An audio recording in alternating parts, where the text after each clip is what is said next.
Hello and welcome back to Botany 101. My name is Angela Nishimoto and I'm your teacher for this class. Okay, so today we're also going to see another video, all right? That's one thing that's special about today. And we're going to show us another part of plants the Polynesians brought, all right?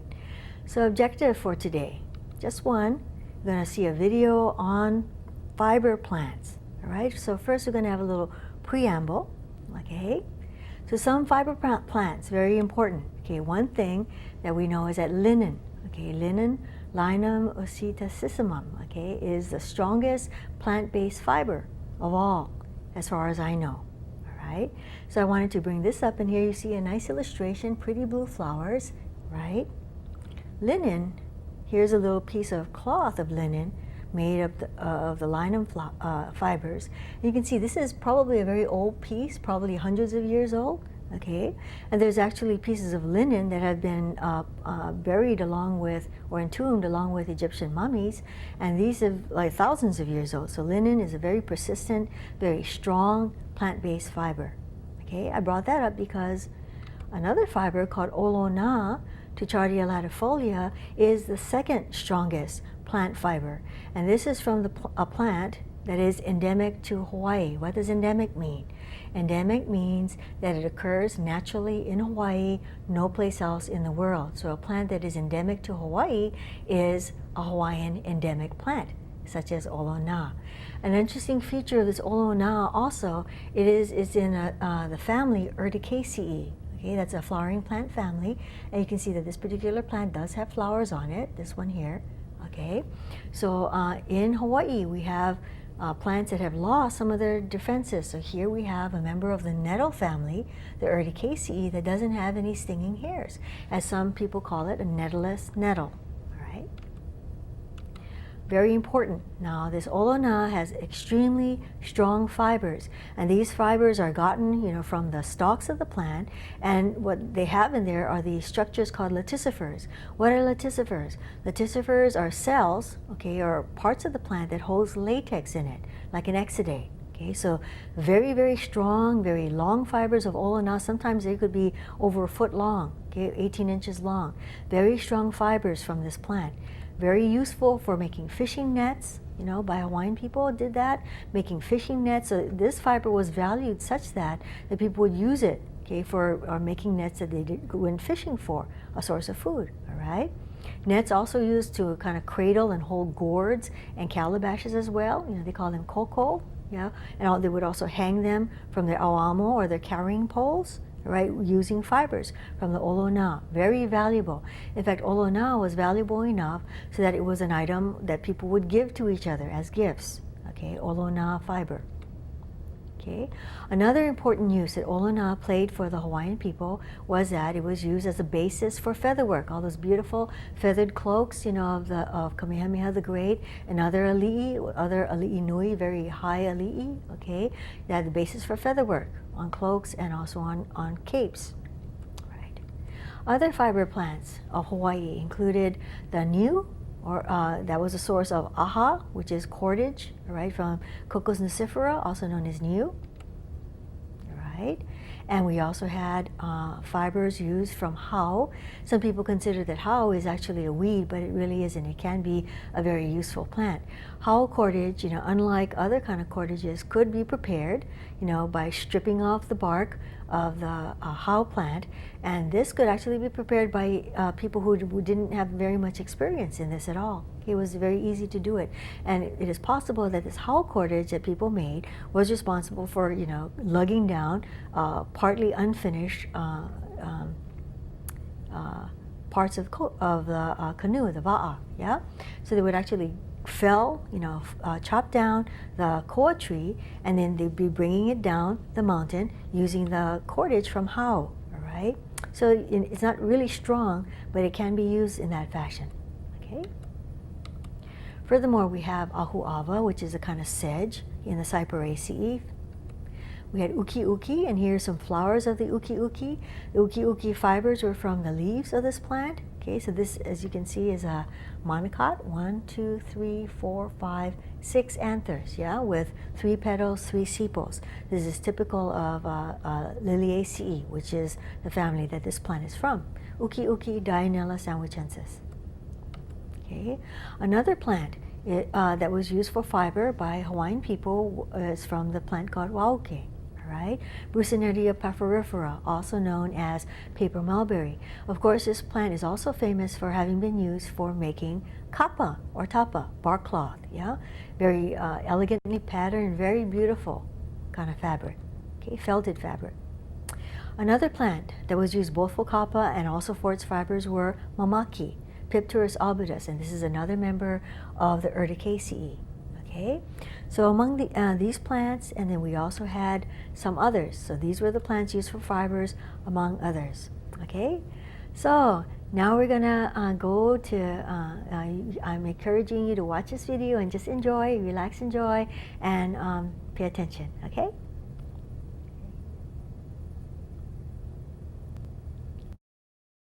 Fiber plants. Polynesian introduced plants used for fibers and cordage are ki or tea, hau, coconut or new, hala, and balke.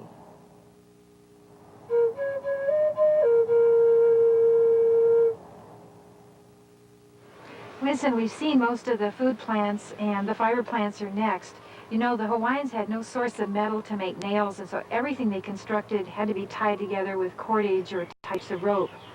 And also, you know, the Hawaiians didn't have any animal skins or wool or fibrous plant materials they could weave, so their clothes were literally made out of soft paper. Yes, and here we have the tea plant, or as the Hawaiians called it, ki, and it's a plant that grows 3 to 10 feet tall on slender, rarely branching stems, and the leaves are clustered toward the top, and the leaves are elongated, glossy, and have a very waxy coating. You know, this was a very useful plant in food preparation, like for storage. It was like how we would use saran wrap or wax paper today, but also for food preparation and cooking in the underground imu or oven. You could wrap the food in these leaves, and it would not impart any bad flavor, and these leaves wouldn't disintegrate. But it also could be used for wrapping whole kupu or offerings as well, like this one. And another use was for treatment of fevers. If you dip the leaf in real cool water and put it in your forehead, the rest of your body, it would really have quite an effect of reducing body temperature. So, Antigula, I hear that when you folks were younger, you used to use tea leaf as well for carrying things out of the bushes. Can you show us how you used to make that? Aye. This is just two of several ways that we use the la'i, or the tea leaf. In this method here, we use it as a pu'olo, and we do that by breaking a whole stalk. Now, if you look at the leaves carefully, they grow in a spiral. And before we bring it up, we set it down, spread the leaves out as smoothly as possible. And whatever we're going to carry, like say when we used to go and gather mountain apples, you know, we used to place the mountain apples around the stalk after the leaves are spread out, and then carefully bring the leaves up, you know, following that spiral. First leaves first, you know. That way all of the gaps are closed, and the mountain apple stays in there, yeah. And then we come out of the mountains carrying our mountain apples in this pu'olo. Interesting. Looks easy for carry, yeah? Yeah. And you can do the same thing with leis and flowers, you know, placing the lei over the stalk, down to the bottom, or flowers, lay the flowers around, and again the same process, you know. And you can do that with food stuff also, yeah. And here's another pu'olo, type of pu'olo. Except it only doesn't have this. Yeah, it doesn't have the stalk. We take the leaves off of the stalk, individual leaves off of the stalk, and then we place the stems very carefully together in a spiral as they would grow on the plant. Yeah? And then, of course, we fasten it first on the inside to keep the stem together. You see that? Oh, yes. Yeah. And then we spread out the leaves, place our lei, our flowers, our fruits, whatever it is we're going to wrap. And then again, we bring the leaves up very carefully, again, working with the spiral, and then fastening it up here. And so you have a pu'olo. Keeps them cool too, yeah. It keeps it cool and fresh for a long time. Aye.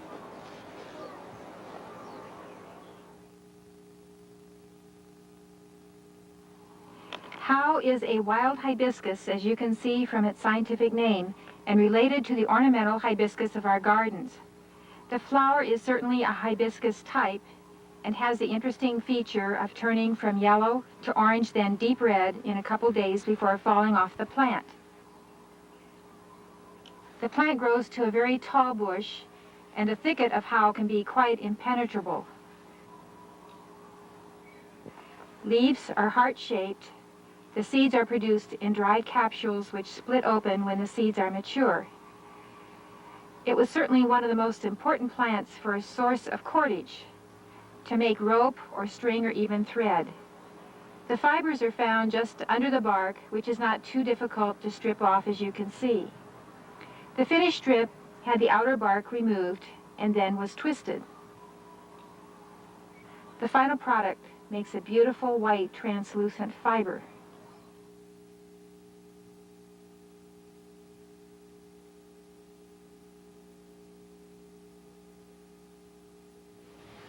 Now we've seen coconut being used before as a source of food, but we also find that the coconut was also used as a form of rope or senet, the Hawaiians call aha. And today we have one of our members in our kahale here with us named Fale. Hi, Fale. And Fale is one of the best cordage weavers we have here. And so show us how the steps are from the very beginning. First thing that you must do in order to get one of those cords is find the coconut. And as you can see here, we have a coconut. It's best to use one that is nice and brown. When you have one like this that's green, it makes it a little bit difficult to work with, but yet you still can work things out and work on it. Now, a coconut like this, once it's picked, would be soaked in water for about 2 to 3 days, or a day or so. And what you want it to do is the water will soak into the coconut and it'll get it pliable and easy to work with. Okay? And, That softens it quite a bit then. Right, softens it quite a bit. And all you do is you pound it out. And you might have to watch yourself there. Okay, we're going to get a spray here. Oh, you really have to beat up on it, don't you? Kind of like getting spankings. No. It looks like rope. No. Yeah, kind of. So I see the fibers are a lot looser now that you've beaten it, and you're pulling them. Yeah. Pull them away from the main shot. So throw that part away, huh? And this is the part that you want to work on. Now, what your main object is to get all the little fibers out, much like the fibrous strands that the coconut has, much like this, so that you only get the longer pieces. Okay? And it's the longer pieces that you want to work with to get the rope. And from there, you just do more pounding to get all of that smaller stuff out. You probably want you soak it on to get most of the material out. Yep. You suck it, you can pound it, and then to wash all that material out, you just put it in the water again. So each time you pounded it, be more fibrous appearing and less sort of solid. So it ends up looking like that then, Yeah. From here, you go in, and it ends up looking like this. You can see a lot more of the thin fibers coming out. It feels much more rope-like. Yes. Less of that gooey material in between. Yeah. And from here, in order to make that rope, you get part of it that's already done, and you just break it up into little sections. And a section like this, you can get another one. You could put these two together. And then Overlap them. you take it in here, and you just twist it together. Wow. Does that hurt? Not really. Although I have had my kupuna or elders say you should shave your legs so that your hair doesn't get caught in it. Get part of the rope, huh? I never tried that before. But that's how it comes out. And as you work along, you can get more of it. And you can work together with some of the parts that you have.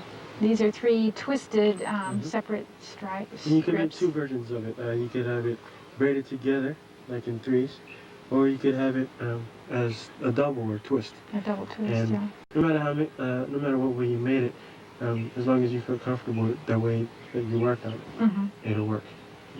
So either way, yeah, it's pretty strong then. And if I could just ask for Winston's assistance in making this. Okay. As I go along to do this, you find that I twist the cords of the rope together. And the reason why I'm doing that is to keep the fibers together within one rope, and also to keep things separated.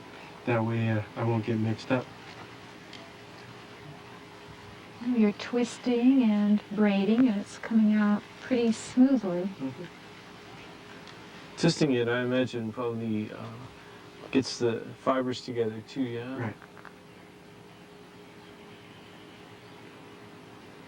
Yeah. So this cordage looks very much like what we see here on the roof of the holly, which is cordage, and Which it is wraps. being held by the cord. Right. And it wraps around the poles, and also you can hold it, use it to bundle up the leaves. I noticed it's wet when you're using it, you know. Right. That makes a difference? When it's wet, it's very pliable and easy to work with. Once it's dry, it'll get hard, and that will make it harder for you to pull, especially when you're on a pull on it. As it dries, apparently it shrinks and gets a little stronger too. Yes, it does. Yeah.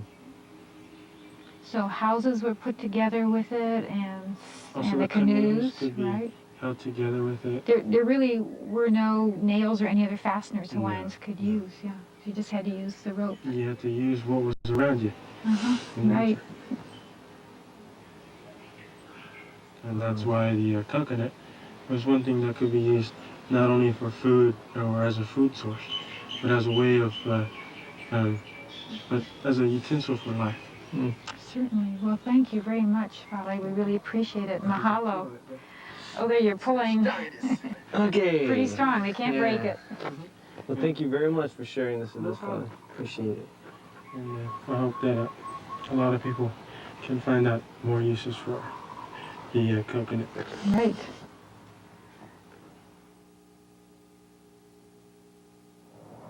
Hala, or pandanus as it is more widely known, was brought by the Polynesians to Hawaii, especially the types whose leaves were best for weaving. A wild type of hala was present on the islands before Polynesians came. Scientists found a hala fruit fossil in old lava flows, predating human arrival, indicating that it was native to Hawaii. Hala has probably been in Waimea Valley a long time and used by the original Hawaiian inhabitants. The leaves are very long, which is good for weaving.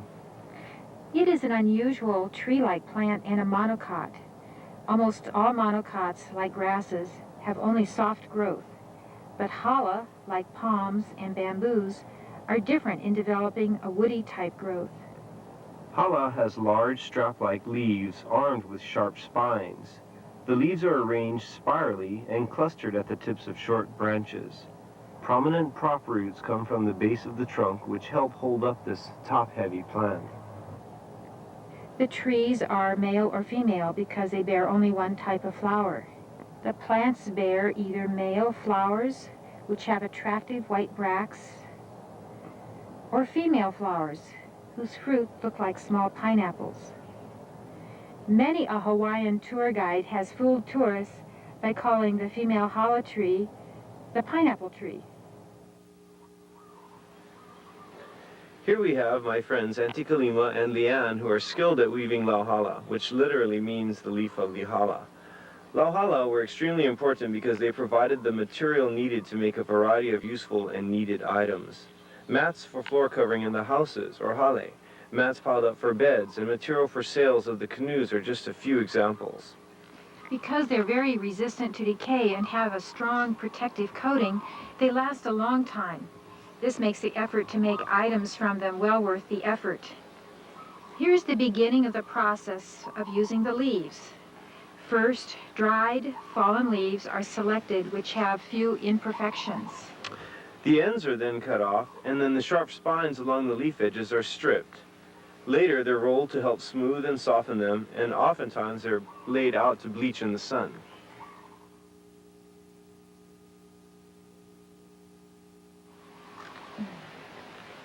Well, Priscilla, this is Auntie Kalima, Aloha. Aloha. and this is Leanne. Aloha. There are two friends of ours here that work at Waimea Valley in the Kauhale, and they've agreed to give us a demonstration today on the processes that go into preparing lauhala for weaving. Thank you. Mahalo. So, Auntie, before we saw you collecting the leaves, you cut the ends. What are you doing now? Well, now I'm removing the middle thorn from the leaves. Yeah, I remove both sides, and now I'm removing the center. Yeah, they poke you out of those. And then, as I'm done with that, I wipe it down and roll it. There's plenty of policy, so you have to. So you get your rag and you open up your leaves. That's a wet rag, yeah? It is. Right. It's a wet rag. Then after you wipe it on both inside and on the outside, I've already wiped some, so I'll proceed with the rolling. This has already been wiped. So now I'm going to roll it to flatten it out.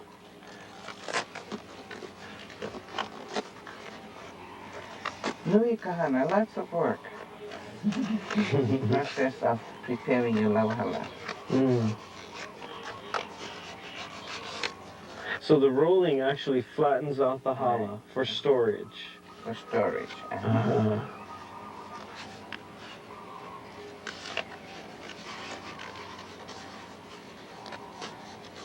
You roll it as tight as you can on one side, then you turn around and You roll the back side too, huh?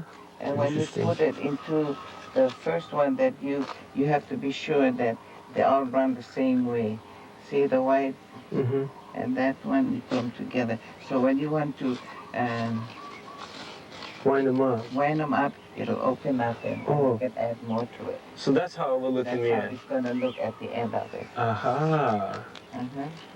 About how many pieces are those? Maybe about 75 to 100. Wow. Depending on the width of the leaf. If the leaves are big, your roll going to be bigger because more leaves.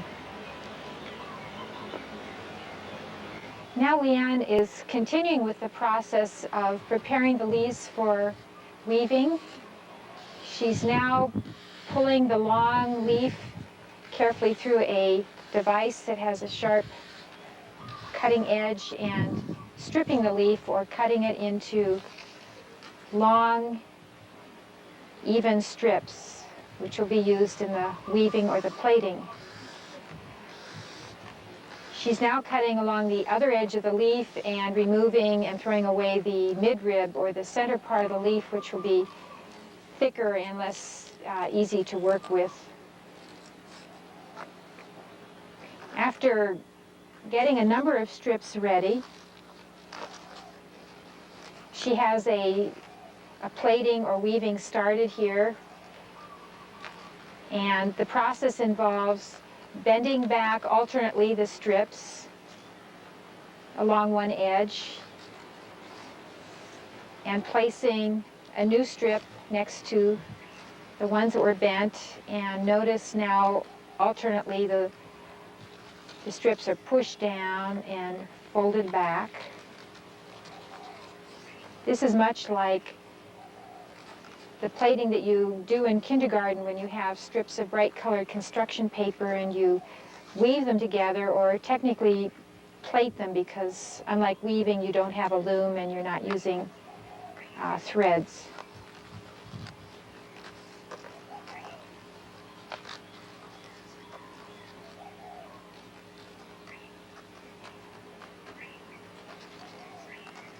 Now Leanne is bending up the edges of the strips to make a corners, to make a box, much like this finished box here.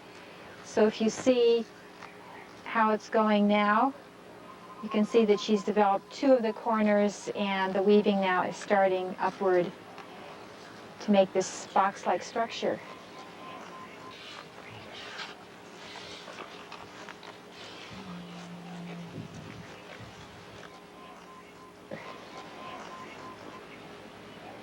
Leanne, mahalo for sharing this with us today and showing us how lahala weaving is done. And thank you, Auntie Kalima, for also helping us. Appreciate it. Mahalo.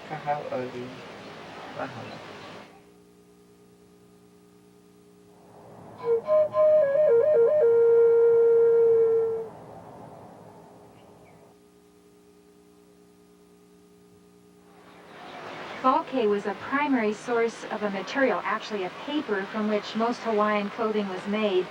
And you can make paper from almost any type of plant fiber if it's spread out very thin and allowed to dry. And this was called kapa by the Hawaiians, or known more widely in the Pacific as tapa. This plant grows as a shrub or a small tree and readily sends out suckers from the side of the stem there. And the leaves are rough to the touch and roughly heart-shaped as well, and sometimes single or double-lobed.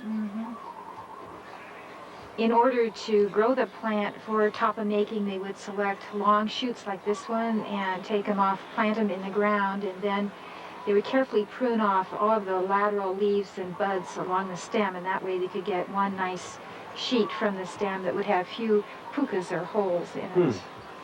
Also, once it had grown to the desired length, they would strip it right down the side in one piece and be able to remove it right off the bark. Just peel it right from the bark easily, yeah. Peeled off. And that would just be the beginning steps in a number of stages in order to develop it into the final product of tapa.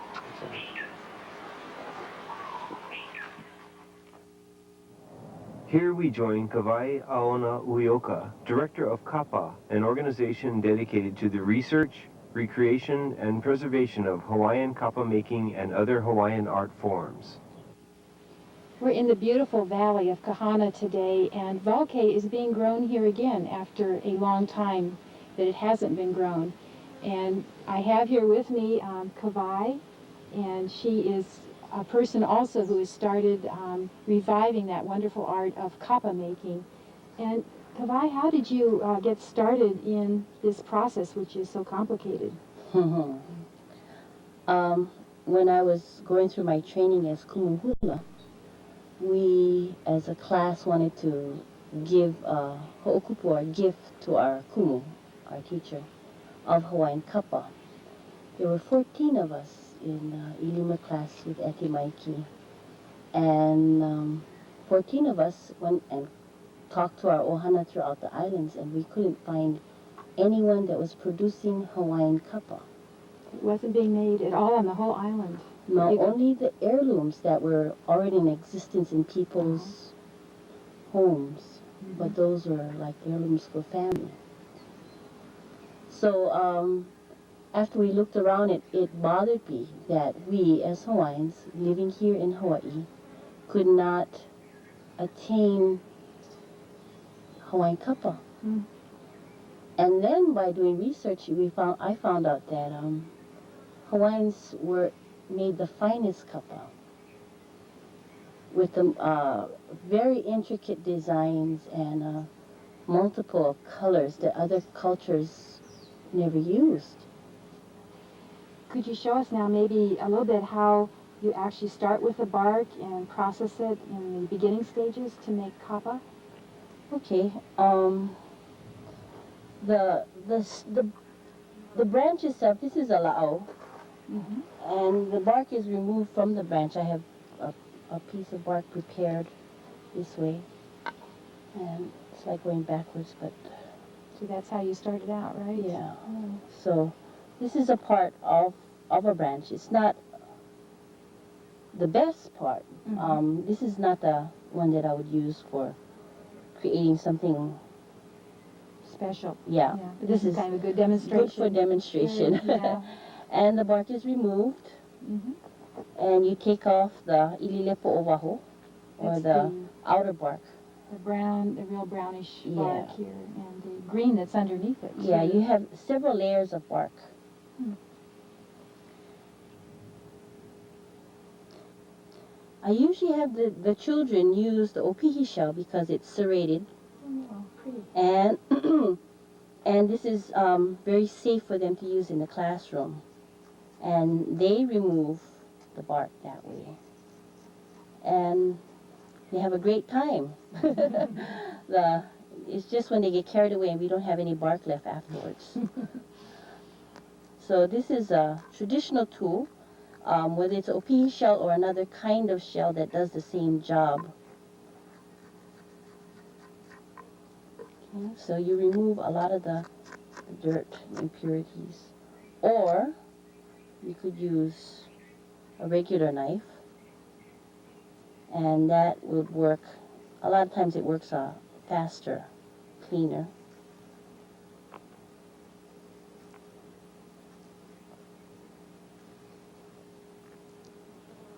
You said that if you don't carefully remove all this bark, then the finished product is less pure looking and more brownish, not as attractive. The wauke is like any vegetable. You know, like the potato. Mm-hmm. You clean the potato and leave it out for the air to catch, and the potato turns brown. Mm-hmm. So if you don't take all the green parts off, then the bark would turn a brownish color. And that's not bad if that's the color you want. But if you want a white, the cleanest, purest white was what was prized as white as the clouds that adorned the moon at night. You know? Then you would take all the impurities off. I see. And a lot of times these little holes are from branches or from leaf holes. And normally you would not want to have the holes, but you can patch them and work it.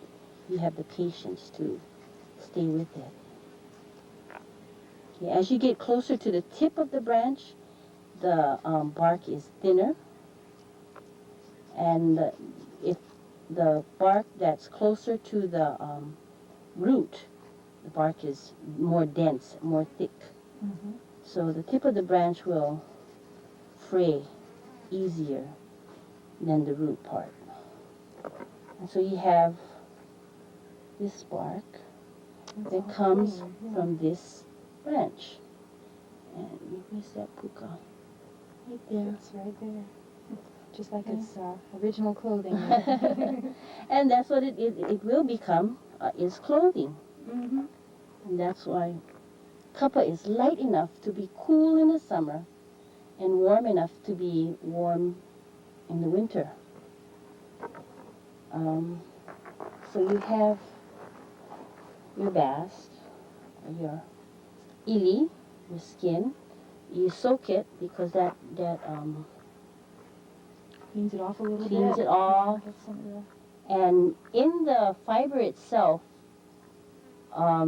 is a glutinous substance, a sap, that's like a starch. And that starch is what allows the plant, when you ferment the bast, to produce its own glue. So you have a glue almost built into the bark Yeah, the material. sap, the starch ferments. Oh, so the fermenting is a next step where this would develop. It's the more. one step that the Hawaiians took that other cultures never took.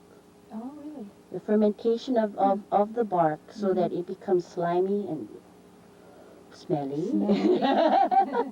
And so when you put two pieces together, it'll melt. It'll felt right into each other. Go right. And that's when you won't be able to see the seams or the patches or the holes. And that's one of the really lovely qualities of Hawaiian kapa, right? Is Right. the fact that it didn't have the holes and the seams.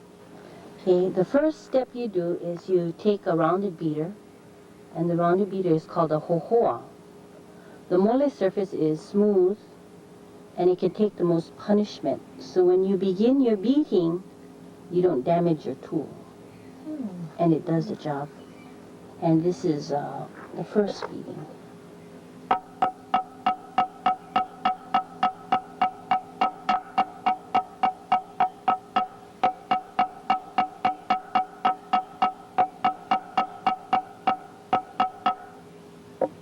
Oh, that's interesting. You can already see how it's spreading out and the fibers are separating from each other. So you're releasing the fibers because usually I tell the children the tree had one job to do, to grow tall. And then when we ask the tree for its life, then we teach it to go wide. This is a very thin, young piece, so I would prefer using my ho-ho with lines. And again, the lines help to teach the wauke to do another job. Spread them out more.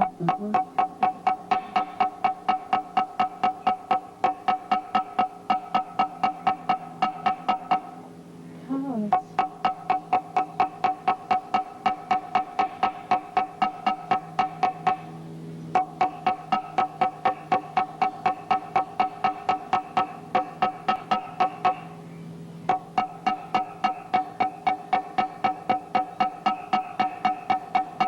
So you're just releasing the bark from its original job, and you're teaching it to do another job. And in that way, the children understand. Okay. And you don't kill it. You work with it. Work with it.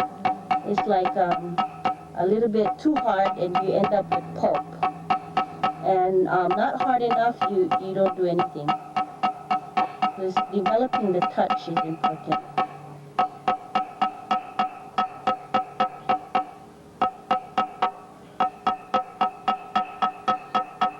So I'll stop right here so you can see the difference. When it spreads, yeah? Wow, that is really good. And that's just the first time you actually start to beat it. I could see how those grooves were actually pushing it apart, which was very interesting. I wouldn't have thought that would do it that way, but it does push them very evenly across from each other. It teaches it. Yeah. So, and you just finish pounding.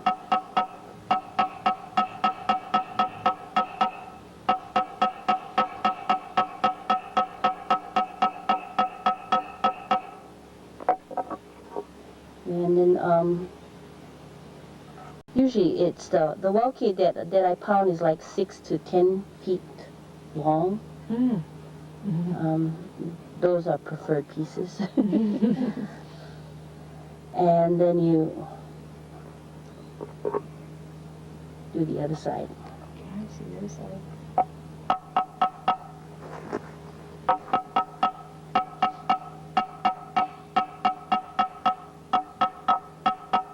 Can you imagine Hawaiian women sitting all day pounding and wondering what's happening to everybody else on the other side of the village? And one thing from personal experience, there's no way you can shut a woman up. Right. If she wants to talk, she's gonna talk. Even if it means talking with the beats to her friend on the other side of the ridge. Because this sound, as you can hear in the valley, it carries through the valley. And I can basically tell when different students of mine are pounding. It's just natural that each person has their own style of rhythm. So you think probably the women could communicate with each other as they pounded a little bit? I think they could, but possibly they would devise something only with people that they felt comfortable with talking. You know, it's just like talking pig Latin in school. You develop a language so that you can tell secrets and nobody else know. So if there was a language that was developed with the beating of the Yekuku, the hohoa, and the kua, which is this anvil, then I'm sure a woman could devise it. Because there's too many juicy things happening in the world that they want to tell each other about. Probably those languages are pretty unique and secret, so there wouldn't be just one language with many. Oh, yeah. So whatever situation we're given, we find some way to communicate about it. So this piece could probably go maybe a little wider. This is about three inches. So it could probably go 2 more inches. Mm-hmm. And that would be the finished length it could go, 2 more inches? With... No, I could dry it and wait till I get another piece that matches. Mm-hmm. Or several pieces that matches and beat it together. Would Make them much wider. Wider? Would you put them side by side or actually on top of each other and then beat them out? You see all these holes? Yeah. You have to cover all these holes, so you have to put on top of each other. On top. So you put another layer and then they would all go together eventually. Oh, that'd be It would very melt nice. into each other. That would look very But nice. not without the fermentation process. Which sort of forms the glue that allows them to really stick. It's a natural glue. Well, that's very interesting, the first step, and how much you've developed already. And usually, because it's still green, yeah? Mm-hmm. When we soak it in here,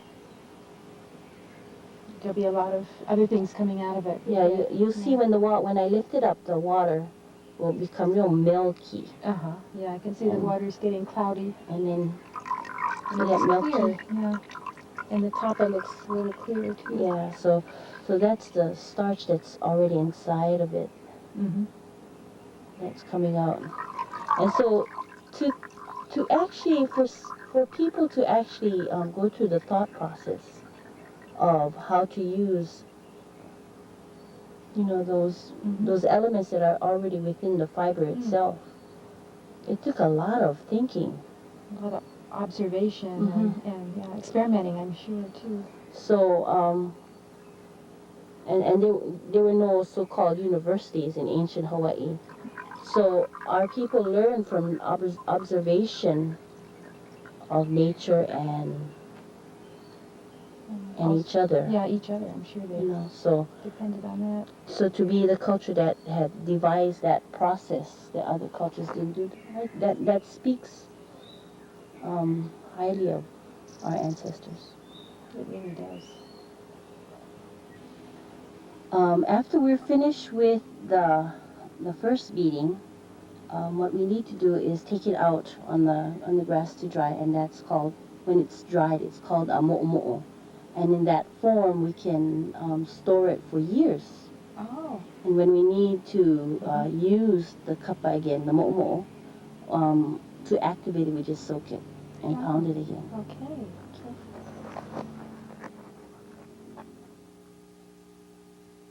Okay, so all we need to do now is to lay it out in the sun, and the sun will help to purify it and bleach it.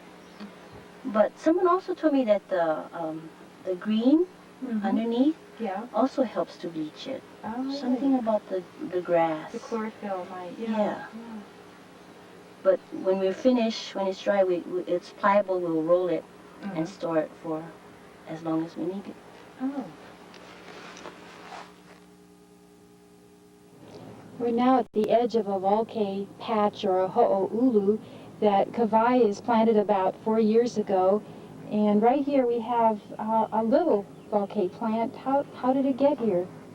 And this is what we call keiki, or a child from its mama. And the mama is in that thicket back there, not this close tree, but it's on the other side. Way back there. Yeah. And her roots spread out. That particular species of volcano repropagates itself really well with a lot of keiki.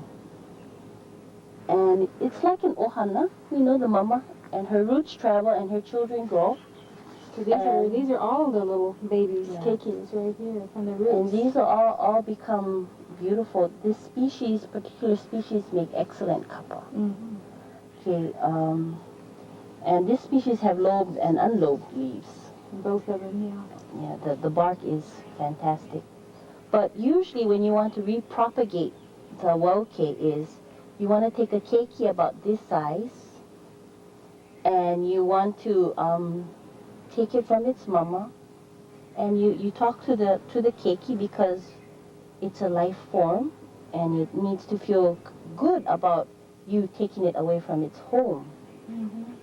And if it feels good about you taking it away and you take care of it, then from this point to the time you make your kappa, the quality is beautiful. But if you don't take care from this point, then your kappa reflects that if the kappa come out junk, then that's because you never take care. Yeah, You show a never kind of malama. respect and sort of take Yeah, care of it. so you respect from this dirt, because this is what nurtured this plant. And so what we're going to do is we're going to take this keiki and we're going to ask the keiki if we can take it to our place and grow some more plants and give it to people so people will grow. Could you pass the tea leaf? Sure. Open it up. Oh, yeah. So you take some of the dirt with it, right? Because it's familiar with the lepo here. Uh-huh. So when it's not as much in shock. And then put that underneath. Crisscross. Crisscross. So whenever you go someplace and you need to, one more time. You need to wrap it, huh? Mm-hmm. Just use the tea. That makes a wonderful package. The dirt. This way. One more. Oh, no, You need a big one, huh? That's the biggest. No, this should be fine. Okay. And in this form, when you go up and you want to see, it's one way to go around and collecting up in the mountains, because this is what we need or this is what we think we need. And we have a habit nowadays to go and take, and we never give back. So what's important is that you take and you go plant, so you don't have to come and rape the mountain every time you need. That's a good idea. You have it where you need it. Mm-hmm. And that way you perpetuate not only the art form itself, but the whole culture from the ground up. Because the Hawaiians originally would have this growing in their backyard, right? If this is what you need, Mm-hmm. then this is what you have to malama. You have to take care. Mm-hmm. You don't just go someplace and say, oh, I need this, and take and take and take. And pretty soon, the next time you go, no more. Nothing left. There's nothing for the next generation, for the next people. So if you need to take, then you have to ask the elements. You have to ask the elements. You have to ask the plant. And if the plant no let go, when you go to your house, go and die. Because you didn't take it with a good heart. So it's important culturally, because the Hawaiians believe every plant is a kino lau, is a body form of someone. In this respect, Maikoha gave his life so that his children could use the plant that grew from his grave to make the kappa. And because Maikoha, it came from his grave, they believe that it is kino lau, a body form of Maikoha. So you would honor Maikoha and for sacrificing his life so we can have this. And you would honor his children for taking a simple bark and making clothing and something of beauty with.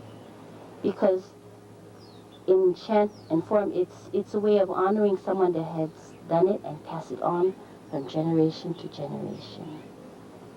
So a lot of times it's not just to people misunderstand and say, oh, you worship. To me, it's honoring and respecting a tradition that was started and giving respect and honor where it belongs. And so you have to take this.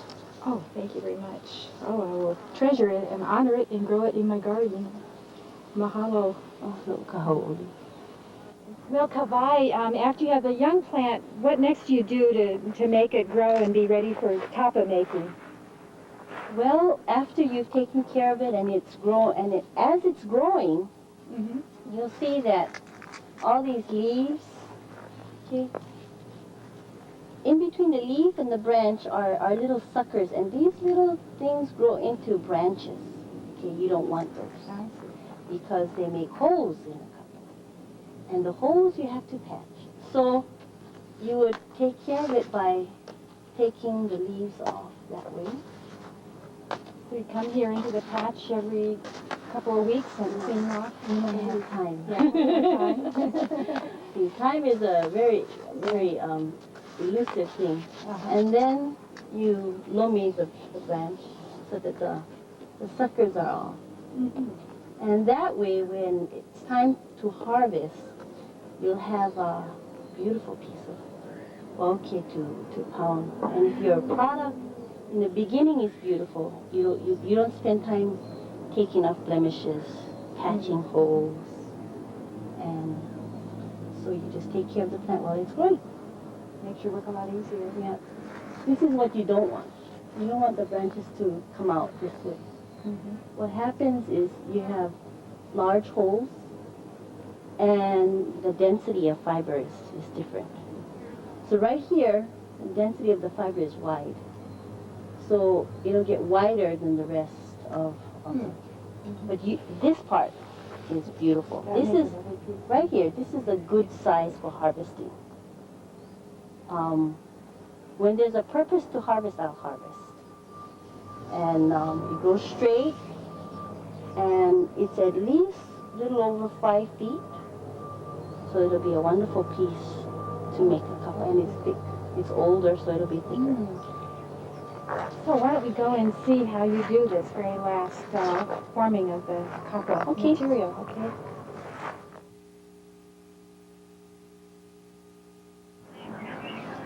Now this is the strip after the first pounding, right, of the copper? And explain what you would do from here to get the finished product. Okay, this is called a mo'omo, if you hold that. Okay, this is the length of the branch. The branch. That was cut. Okay, and after it was dried, it was soft enough to bend without cracking and breaking. And it was stored. This particular mo'omo is about 2 years old. So it's been sitting for 2 years waiting for me to reawaken it in the water and repound it. So you would soak it again? And then I would soak it again and pound it to my desired width. It can become, this is about 3 inches wide, about 3 inch wide on this end. It could go up to about 10 to 12 inches. Wow, about this wide then, much wider. Wow. So the secret is that you pound it slowly and consistently and widen it evenly. So patience is the secret. How long would it take to widen a strip that big, about 10 inches or 12 inches, do you think? About half a day. Half a day. And then you still have to ferment it. And if you need a wider piece, you add another piece to it and felt them together. So that was one of the special qualities of Hawaiian kapa, was that you could put it together and felt it, which is pounding it right together. So it's one piece, So that there's no seam. No seam. There's you cannot tell where the holes are, and the blemishes are not as evident. So you can't peel one layer from the other. What also was a characteristic of the Hawaiian kapa was the watermark. And this is a really fine piece here. You said it was from a younger stem? This is from a younger stem. This is all one branch. This is all one branch that nothing's been added to it, and it's soft enough that you wouldn't feel rough towards the skin. No. And it's almost as long enough for a boy's mallow, a young boy's mallow. And, then you have the watermark. The watermark is where you can see just a clear, when the light goes through, just a very soft pattern. That's embedded into the fiber from the beater, the pattern carved in the beater. And that's another characteristic that makes Hawaiian kapa unique. Mm-hmm. Other cultures don't do that. This is a pa'u, or skirt, that I made for my daughter. And these are about four to six pieces of bark. And you have the overlap in the back. And then you dyed it, obviously, the different brown colors. How did you get the dyes? This is kukui. Kukui bark, hili kukui. And then you mix the bark, the hili kukui, with ash, and you get a darker brown. And you mix the hili kukui with alai, and you get a different shade of brown. Red brown. Yeah. Alai is the iron ore. Kauai has excellent alai. So this is just a pa'u, and the designs are representative of who my daughter is. This is her pa'u. The haukiuki and the kalo and the aina. So I try to make things that represent the person that it goes to. So it really is like their own personal design and relates to who they are. See, as far as I know from my grandmother and my elders, we did not excel in mass production or copying. We excelled in because every human being is different. And every human being has a different characteristic. They have different ohana. They come from different parts of the island, and their personalities are different. So I, as a cup maker, spending hours and hours to grow the plant, to produce the bark, and to pound it wide enough and soft enough to be used. As I'm working on it, I'm already thinking, what is this going to be for? Who is this going to? What makes them special? And by the time I finish with what I do, then it represents what I feel inside for that person. So it's more than just Decoration. yeah. And this is a special type of kapa. Tell us about this one. This is made. At this point in time, we have a law that says that our ancestors that are dug out of the ground, whether it's from a development or a home, many people are uncovering remains, Hawaiian remains, and to put our kupuna, return them with dignity in something that they're familiar with, so that, to me, a spirit needs to feel at peace. And they're at peace when things are familiar to them and they're embraced with love. And so I am one of the few kapa makers, Hawaiian kapa makers, that make kapa to reinturn our kupuna remains. And this particular piece is one of the pieces that I make for the reinternment of kupuna. And for the wauke, with the reinternment, I put another watermark in it, and I call it kahelelani, which means a path to heaven, to go to heaven. So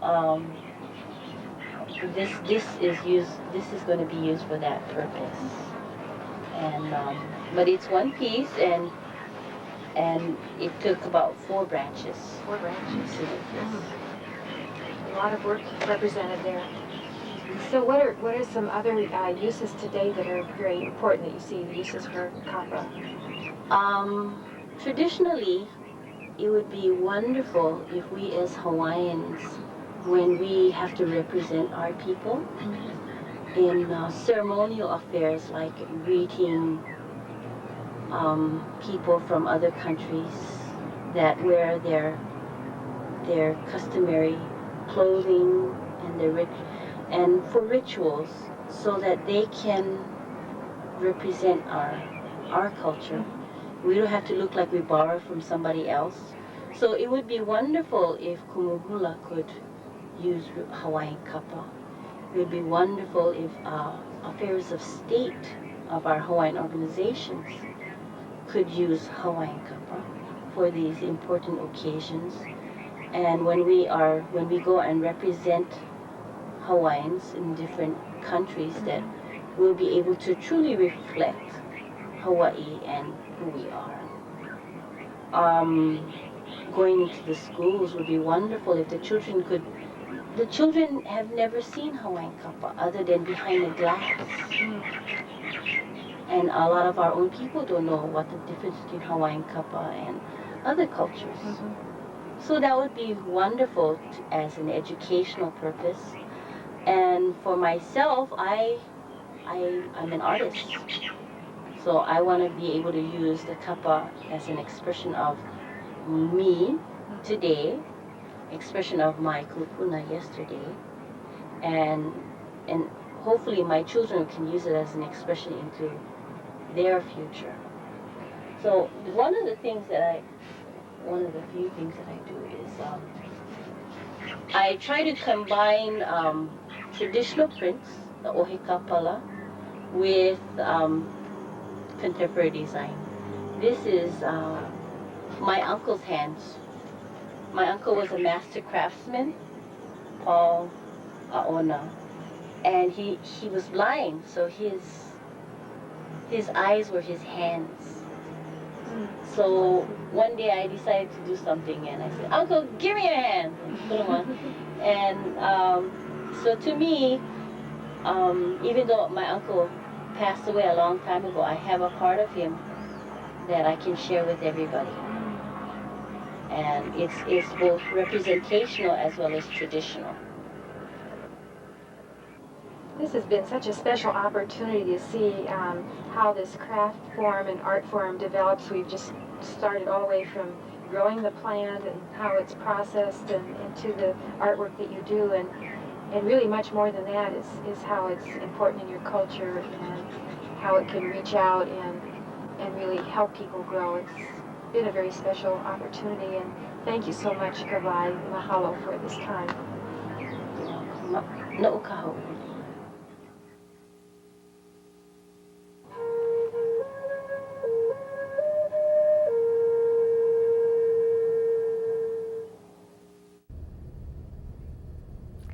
All right, so we saw that other video, and it kind of showed toward the end there where you have all these different elements. You know, you have art and craft, and you have the plants, and you have culture. It all kind of works together. This is sort of like a way that some people in your own life can figure when everything's working, when everything all flows together and everything moves together. Okay? Anyway, so in summary, okay, generally what we looked at, you know, both in the lecture, the brief lecture that preceded the video, and in the video, we did a brief survey of the fiber plants of these islands of Hawaii, okay, past, present, and maybe into the future, all right? Okay, anyway, that's all that we have for today, all right? Hopefully that you really, really enjoyed this. Very good, excellent videos. I want to thank Priscilla Millen, Winston Morton, and all the people that were at what we used to call Waimea Falls Park. Thank you very much, and thank you for watching. Okay, see you next time. Bye-bye.